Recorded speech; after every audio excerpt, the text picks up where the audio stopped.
அல்லாஹ்வுடைய தூதர் ஸல்லல்லாஹு அலைஹி வஸல்லம் அவர்களை அல்லாஹ்வுடைய அந்தஸ்திற்கு இந்த சுபஹான மௌலிது கொண்டு போயிருப்பதை பார்க்கிறோம்.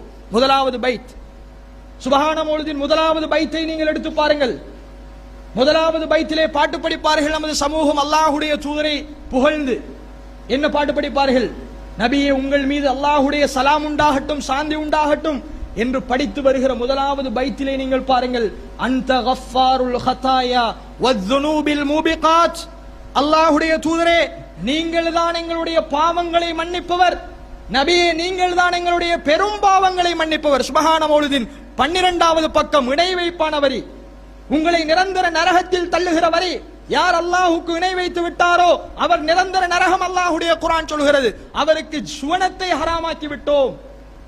நபியே நீங்கள் தான் பாவங்களை மன்னிப்பவர், எங்களுடைய பெரும் பாவங்களை மன்னிப்பவர். இந்த அதிகாரத்தை நபிகளாருக்கு அல்லாஹ் எப்பொழுது கொடுத்தார்?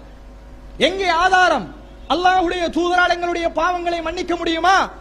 அல்லாஹ்வுடைய தூதரே பாவம் மன்னிப்பு தேடினார்கள் அல்லாஹ்விடத்தில். ஒரு நாளைக்கு 70 தடவை, இன்னொரு அறிவிப்பில் 100 தடவை. எந்த நபியை பாவங்களை மன்னிப்பீர்கள் என்று சொல்லப்படுகிறதோ அந்த நபி பாவ மன்னிப்பு தேடியதை அல்லாஹ்விடத்தில். கண்ணியத்துக்குரிய சகோதரர்களே, ஆனால் அல்லாஹ்வுடைய தூதரை நாங்கள் சொல்லுகிறோம், நபியே எங்கள் பாவங்களை மன்னிப்பவர்.